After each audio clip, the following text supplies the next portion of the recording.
오늘 우리에게 주시는 하나님의 말씀은 사무엘상 8장 18절에서 22절 말씀입니다. 사무엘상 8장 18절에서 22절 말씀, 구약성경 419면입니다.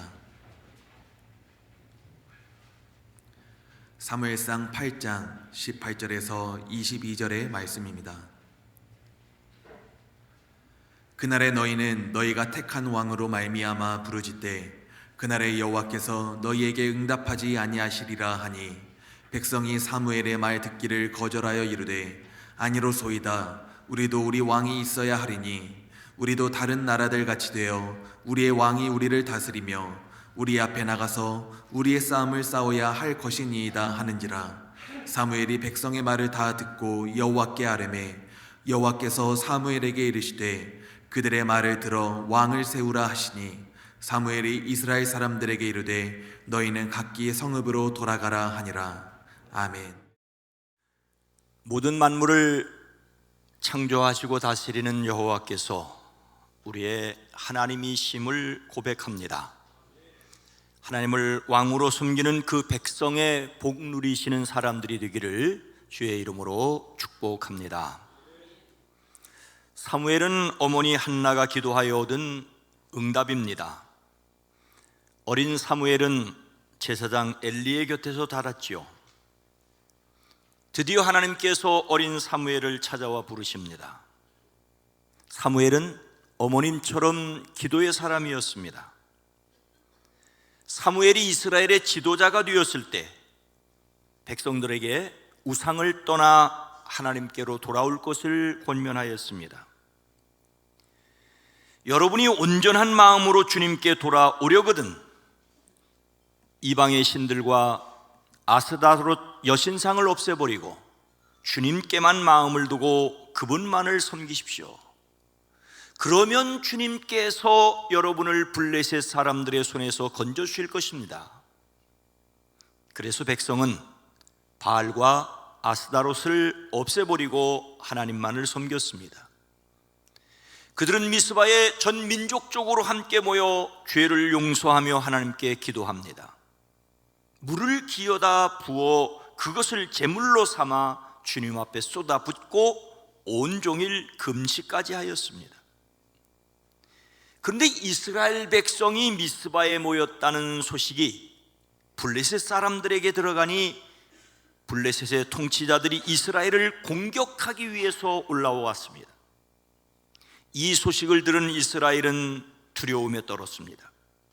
하지만 이번에는 원망만 하지는 않았습니다. 오히려 사무엘에게 와 하나님께 건전해 주시기를, 쉬지 말고 기도해 주기를 부탁하였습니다. 사무엘은 하나님 앞에 기도했고 하나님께서 그의 기도를 들으셨습니다. 블레셋 사람들이 싸우려고 다가왔을 때 하나님께서 큰 천둥 소리를 일으키셨고 그들은 당황했고 이스라엘은 칼을 들고 나가 싸워 에베네셀 여기까지 하나님께서 도우셨다라고 고백하게 되었습니다. 사무엘은 살아있는 동안 이렇게 사사로 백성을 다스렸습니다. 사사는 왕이 아니었고 하나님의 부르심을 받아 그 뜻대로 다스릴 뿐이었습니다. 그런데 인간 사무엘도 늙었습니다. 젊었을 때처럼 열정적으로 일할 수가 없었죠. 그래서 그는 자신의 두 아들에게 자신이 하던 일을 일부분 맡겼습니다. 그런데 심각한 문제가 발생을 했습니다. 그 아들들이 아버지의 길을 따라 살지 않고 돈벌이에만 정신이 팔려 뇌물을 받고 치우치게 재판을 하였습니다. 참으로 안타까운 일이 일어났습니다. 대제사장 엘리의 두 아들 제사장 홈리와 비느하스가 하나님께 드리는 예배를 가볍게 여겼고 아버지의 훈계를 받아들이지 않았던 것처럼 사무엘의 두 아들 요엘과 아비야가 아버지 사무엘과는 전혀 달랐습니다.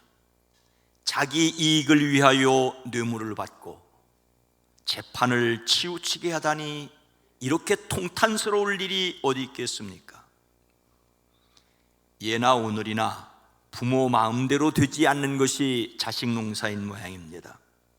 더욱이 자식 이기는 부모 없다는 말이 이미 이때부터 있었나 싶습니다. 엘리의 두 아들은 블레셋과 전장에 언약궤를 메고 나갔다 함께 죽고, 이 소식에 아버지 엘리까지 죽음으로 제사장 엘리 가문은 송두리째 무너졌습니다. 그런데 사무엘의 두 아들이 잘못한 결과는 더 끔찍했습니다. 이스라엘의 모든 장로가 모여 사무엘을 찾아갔습니다. 그들이 사무엘에게 요구한 것은 무엇이었습니까? 19절 말씀입니다. 백성이 사무엘의 말 듣기를 거절하여 이르되 아니로소이다. 우리도 우리 왕이 있어야 하리니. 이스라엘의 모든 장로가 모여 사무엘이 있는 라마로 찾아와 말합니다. 보십시오, 어른께서는 늙으셨고 아드님들은 어른께서 걸어오신 그 길을 따라 살지 않습니다. 그러므로 이제 모든 이방 나라들처럼 우리에게 왕을 세워주셔서 왕이 우리를 다스리게 하여 주십시오. 백성들은 왕을 세워달라고 요청합니다. 이스라엘의 역사에서 출애굽하여 왕이 다스리기 전까지 백성을 재판하고 다스리는 역할을 맡았던 매우 독특한 사람들이 있었는데 그들이 바로 사사입니다. 사사라는 말은 재판한다, 다스린다는 말의 뜻을 가지고 있습니다. 다른 나라가 공격해 오면 군인을 모아 지휘하고 재판할 일이 있으면 재판을 하되 자기 일을 하며 왕이 아니었습니다.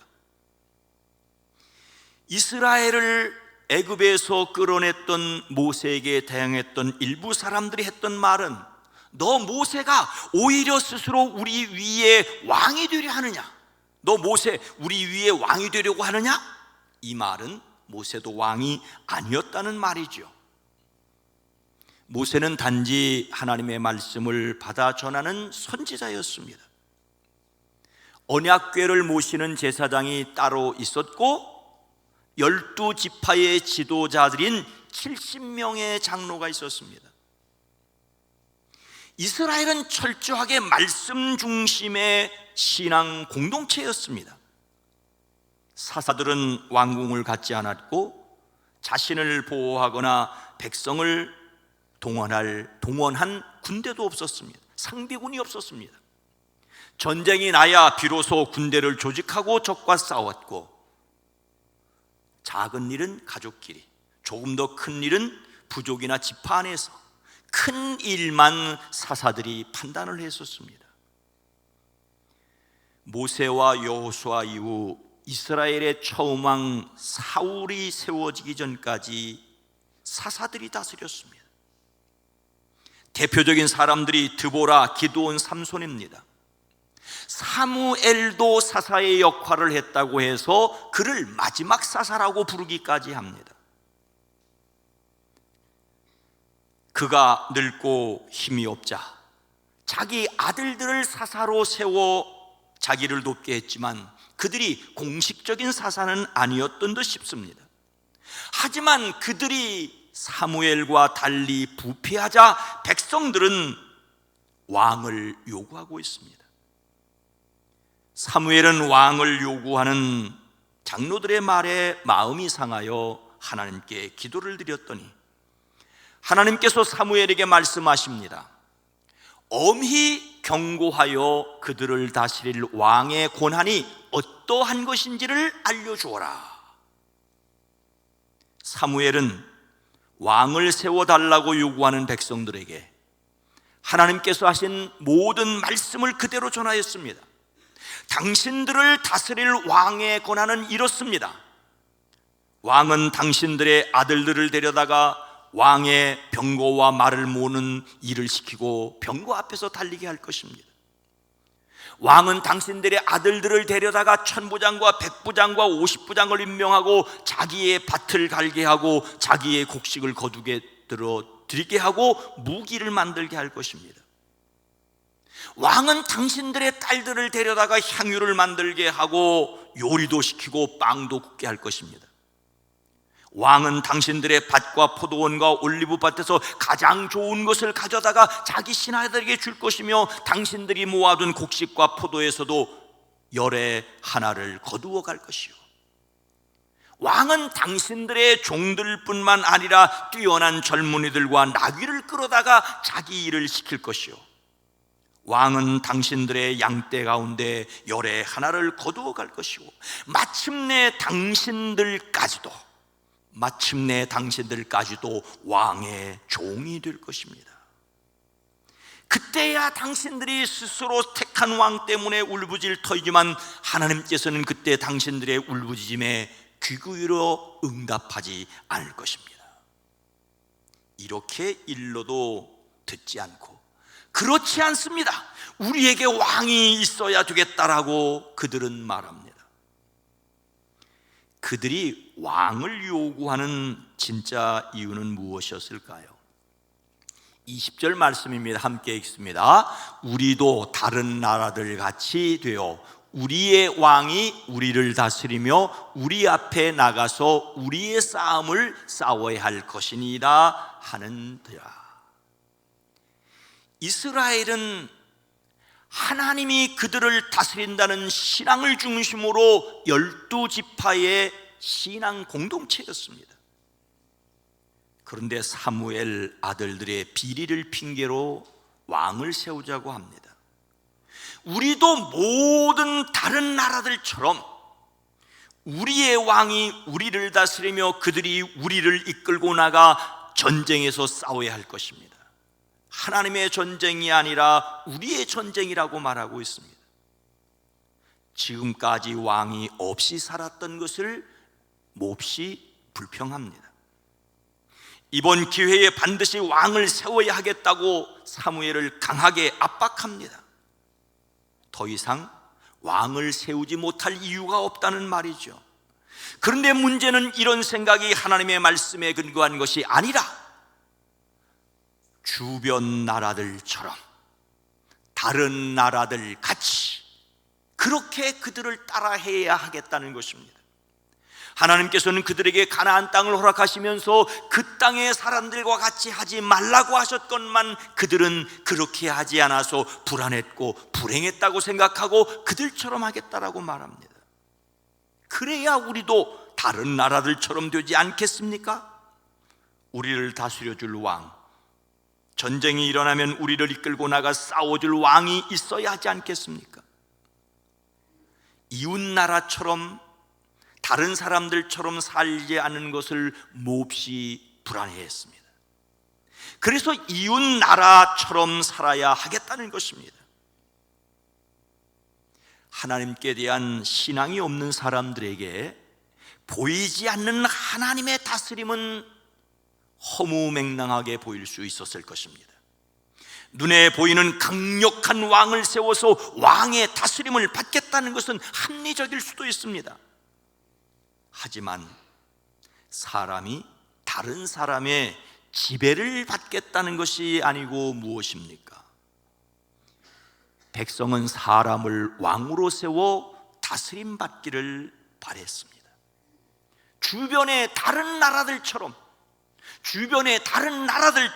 왕을 세워 자신들을 위하여 싸워 주게 하겠다고 하는 것은 얼핏 옳아 보이지만 보이는 사람을 의지하려는 것이었습니다. 이것은 또 다른 우상을 섬기겠다는 것이었습니다. 하나님이 사람의 눈에 보이지 않는다고 보이는 왕을 섬기겠다는 것은 출애굽하던 이스라엘이 금송아지를 만든 것과 다를 바가 없었습니다. 사람이 사람을 우상으로 섬기는 것이 위험함을 우리는 알아야 합니다. 이렇게 사람을 왕으로 세워달라는 요구가 우상 숭배에 해당하는 심각한 잘못인 이유가 무엇일까요? 오늘 본문 말씀은 읽지로 않았지만 그 앞에 7절 후반절에 이런 말씀이 있습니다. 이는 그들이 너를 버림이 아니요 나를 버려 자기들의 왕이 되지 못하게 함이니라. 왕을 세워 다스리게 해달라는 장로들의 말에 사무엘이 마음이 상하여 하나님께 기도하였지요. 그때 하나님의 말씀은 그들이 너 사무엘을 버린 것이 아니라 나 하나님을 버려 자기들의 왕이 되지 못하게 한 것이다라고 하십니다. 사람을 세워 왕으로 삼으려는 것이 하나님께서 왕이심을 거부하는 것이라고 분명하게 말씀하십니다. 그러면서 하나님은 그들이 하나님을 거절한 것이 이번이 처음이 아니라고 하시죠. 그들은 내가 애굽에서 데리고 올라온 날부터 지금까지 하는 일마다 그렇게 하여 나를 버리고 다른 신을 섬기더니 너에게도 그렇게 하는구나라고 말씀하십니다. 이스라엘의 배신은 어제 오늘의 일이 아니었습니다. 출애굽한 이스라엘은 시내산에서 하나님과 언약을 맺었었죠. 그들이 하나님의 백성이 되고 하나님만 섬기기로 언약을 했습니다. 그리고 나서 모세는 사람이 하나님을 어떻게 예배할 수 있는지 구체적인 말씀을 받기 위해 시내산 위로 올라갔습니다. 모세는 시내산 위에서 예배에 꼭 필요한 성소와 제사장에 관한 말씀을 듣고 있었습니다. 이러는 동안 모세가 산에서 오랫동안 내려오지 않자 사람들은 아론에게로 몰려갔습니다. 일어나서 우리를 인도할 신을 만들어 주십시오. 신을 만들어 주십시오. 우리를 애굽 땅에서 올라오게 한 모세라는 사람은 어떻게 되었는지 모르겠습니다. 안타깝게도 그들은 하나님이 그들을 인도하셨다는 것을 믿지 않았고 모세가 그들을 인도하였다라고 믿었고, 그들을 인도했던 모세가 눈앞에서 사라진 지 거의 40일이 가까워오자 불안했습니다. 그래서 그들을 인도할 신, 보이는 우상을 만들어 달라고 요구했던 것이지요. 참으로 한심하기 그지없습니다. 그런데 한심하기는 아론도 마찬가지였습니다. 아론은 그들에게 너희의 아내와 아들, 딸이 귀에 달고 있는 금고리를 빼서 내게 가져오시오. 백성이 금고리를 빼어 가져오자 아론은 그것을 받아 녹인 금을 거푸집에 부어 금송아지 상을 만들었습니다. 이것을 본 사람들이 이스라엘아, 이 신이 너희를 애굽 땅에서 이끌어낸 너희의 신이라고 외칩니다. 그러자 아론 역시 머뭇머뭇 이 신이 너희를 애굽 땅에서 인도해냈다고 축제를 벌이자라고 말합니다. 이것을 보신 하나님께서 모세에게 말씀하시지요. 그들은 내가 그들에게 명한 길을 이렇게 빨리 벗어나서 그들 스스로 수송아지 모양을 만들어 놓고서는 절하고 제사를 드리며 이스라엘아, 이 신이 우리를 애굽에서 구해냈다라고 말하고 있구나. 출애굽하던 이스라엘이 그랬습니다.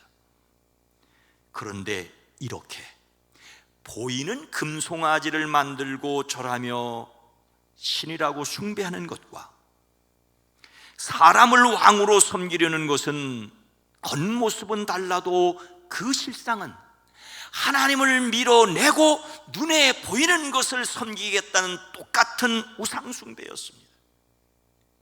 이것이 하나님을 버리는 불신앙이라는 것을 그들은 생각지도 않았습니다. 인간이 얼마나 연약한지를 아시는 하나님께서는 광야 40년을 통하여 하나님의 보호와 인도하심으로만 살 수 있다는 것을 그들의 마음에 새겨주셨습니다. 그래도 약속대로 가나안 땅을 주시면서 그 땅에 들어가서는 그 땅의 백성의 풍습을 따르지 말라고 누누이 부탁하셨습니다. 하지만 그들은 그렇게 하나님과의 약속을 쉽게 저버렸습니다. 하나님께서는 사람을 왕으로 섬기는 것은 사람의 노예로 전락하는 것이라고 말씀하십니다. 타락한 인간의 제도가 인간을 억압할 수 있다라고 하는 면을 말씀하십니다. 그러나 더 심각한 것은 마침내 당신들까지 왕의 종이 될 것이라고, 그리고 보이는 왕을 섬기는 것이 심각함을 이렇게 말씀하십니다. 18절입니다. 그날에 너희는 너희가 택한 왕으로 말미암아 부르짖되 그날에 여호와께서 너희에게 응답하지 아니하시리라. 너희들은 부르짖을 것이지만 하나님은 응답하지 않을 것이라고 말씀하십니다. 사람이 사람을 왕으로 섬기면 그 왕의 노예가 될 것인데, 그제야 그들이 스스로 택한 왕 때문에 울부짖을 터이라고 하십니다. 하지만 그때 하나님께서 그들의 기도에 응답하지 않으신다고 하십니다. 사람은 어려움을 겪으면 겨우 하나님께 부르짖는데 부르짖어도 소용없는 때가 온다고 엄중하게 경고하십니다. 하나님께서 왕이심을 거절하여 응답하시지 않게 합니다. 팀 켈러 목사님은 내가 만든 신이라는 책에서 우상 숭배가 만연한 이 세상을 지적합니다. 인간은 과거로부터 현재 이르기까지 끊임없이 우상 숭배의 역사를 만들어 왔다. 형태 있는 조각상이나 자연물에 기도하는 행위가 그 대표적인 예이다. 하지만 오늘을 살아가는 현대인들에게 이보다 더 깊숙이 그리고 더 넓게 퍼져 있는 가짜신은 내 마음속에 집착 혹은 열망이다. 너무나 간절히 원해서 하나님보다 더 귀하게 생각하는 마음속의 모든 것, 그것들이 전부 내가 만들어낸 우상이다. 오늘의 문화는 우리로 내면의 우상을 끝도 없이 숭배하도록 유혹하고 있다. 하나님께서는 예레미야를 통하여 너는 내게 부르짖으라 내가 내게 응답하겠고 내가 알지 못하는 크고 은밀한 일을 내게 보이라고 말씀하셨습니다. 많은 사람들이 이 말씀을 기억하고 부르짖지요. 하지만 선지자 미가를 통하여 하나님은 이렇게도 말씀하셨습니다. 그때에 그들이 여호와께 부르짖을지라도 응답하지 아니하시고 그들의 행위가 악했던 만큼 그들 앞에 얼굴을 가리시리라. 우리가 부르짖을 때 하나님께서 응답하는 시기인지, 우리가 아무리 부르짖어도 하나님께서 응답지 아니하시고 얼굴을 가리실 때인지 우리는 심각하게 받아들여야 됩니다. 부르짖어도 소용없는 시간이 되지 않기를 기도합니다. 사람은 보이는 우상을 만들고 자신의 마음에서 하나님을 밀어냅니다. 이것이 안타깝게도 인간의 어두운 면입니다. 그런데 이것을 꼭 지적 말씀하시는 이유가 무엇입니까?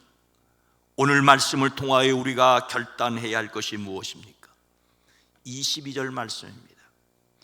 여호와께서 모세에게 이르시되 그들의 말을 들어 왕을 세우라 하시니 사무엘이 이스라엘 사람들에게 이르되 너희는 각기 성읍으로 돌아가라 하니라.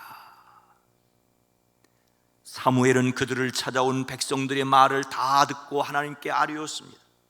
하나님의 말씀을 듣고 그대로 다 전했습니다. 그래도 듣지 않겠다는 백성의 말을 또 하나님께서 들으시도록 아뢰었습니다.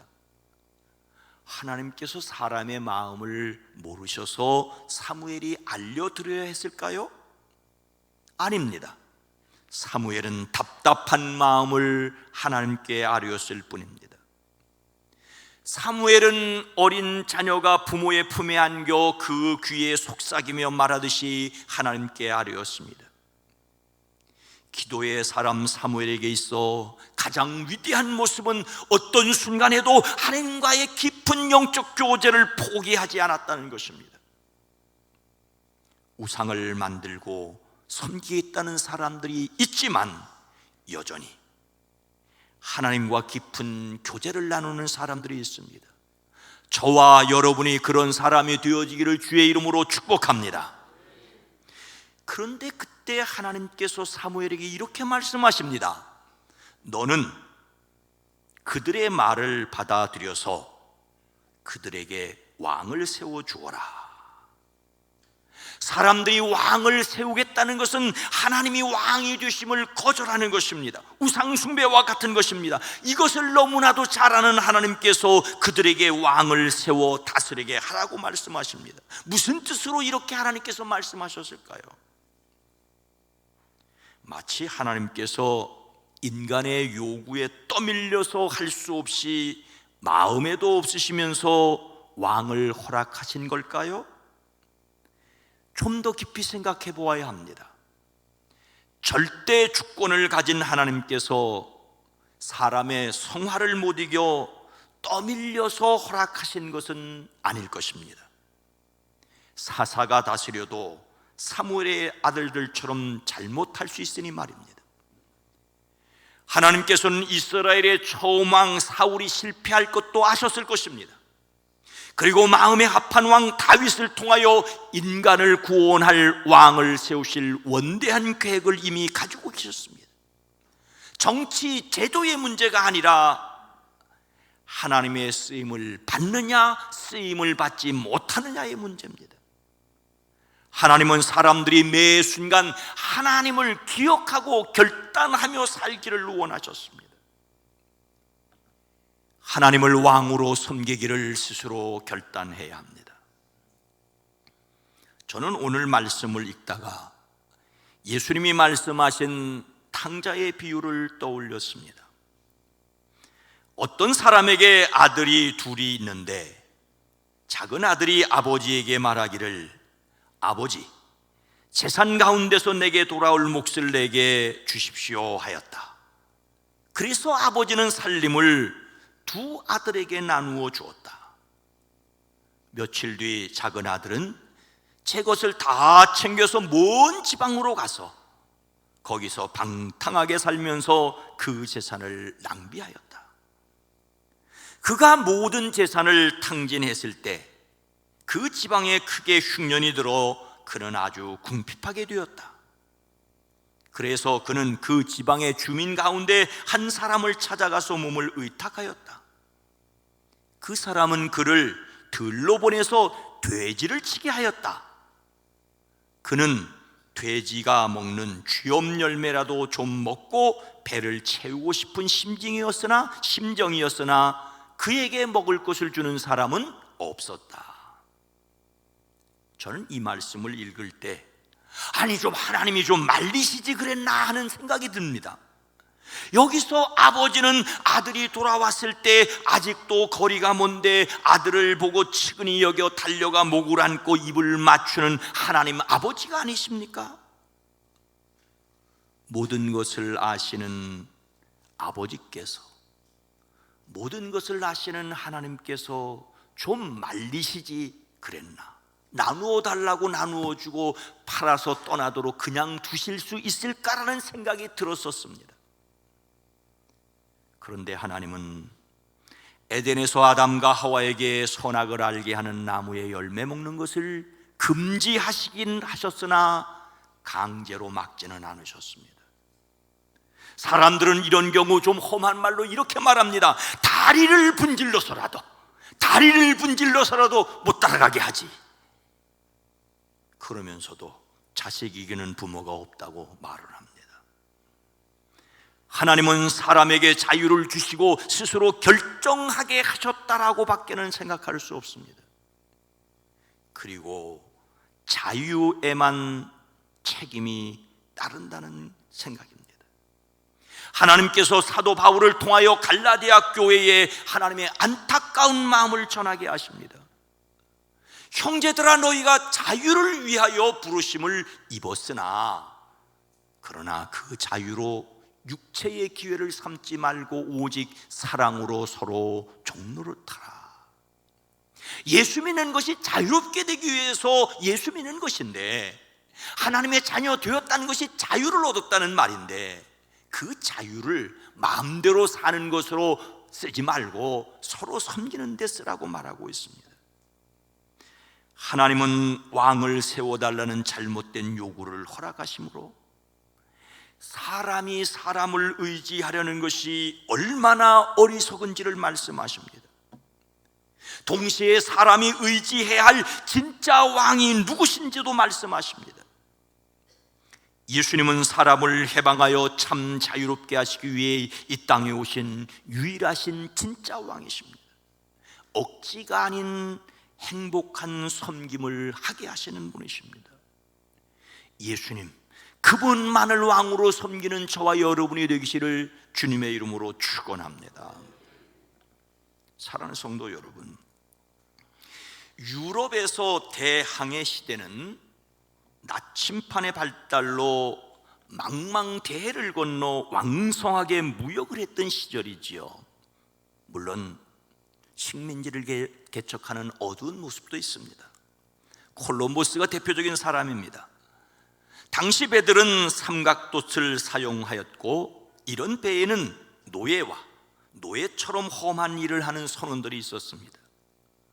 그런데 이 시기에 선원들이 반란을 일으키는 일은 예상외로 적었다고 합니다.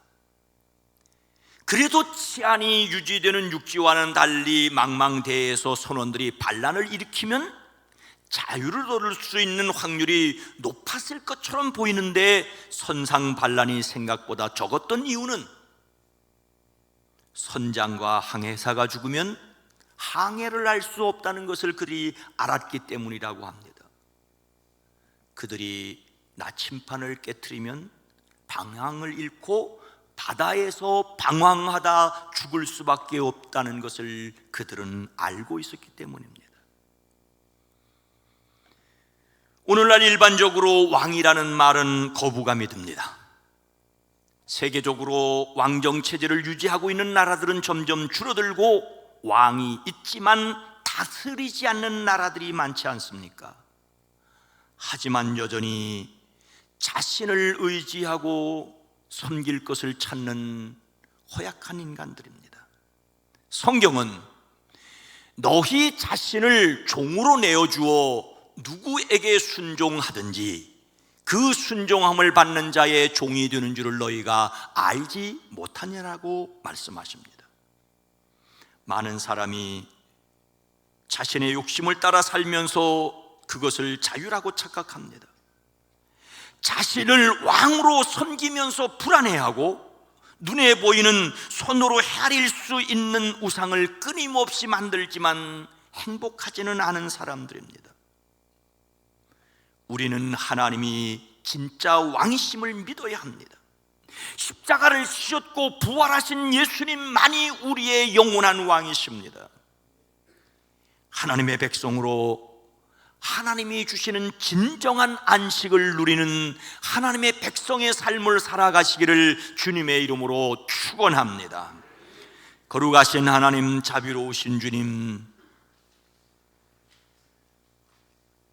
억압하는 왕에게서는 벗어났지만, 식민지하는 나라에서는 벗어났지만 여전히 자신의 욕심에 얽매이고 눈에 보이고 손에 잡히는 것을 찾는 우리들의 마음에, 현대인들의 마음에 여전히 행복이 없음을 저희들이 깨달아 알게 하옵소서. 하나님을 왕으로, 진짜 왕으로 섬김으로 주시는 자유와 행복을 누리게 하옵소서. 예수님의 이름으로 간절히 기도하옵나이다. 아멘.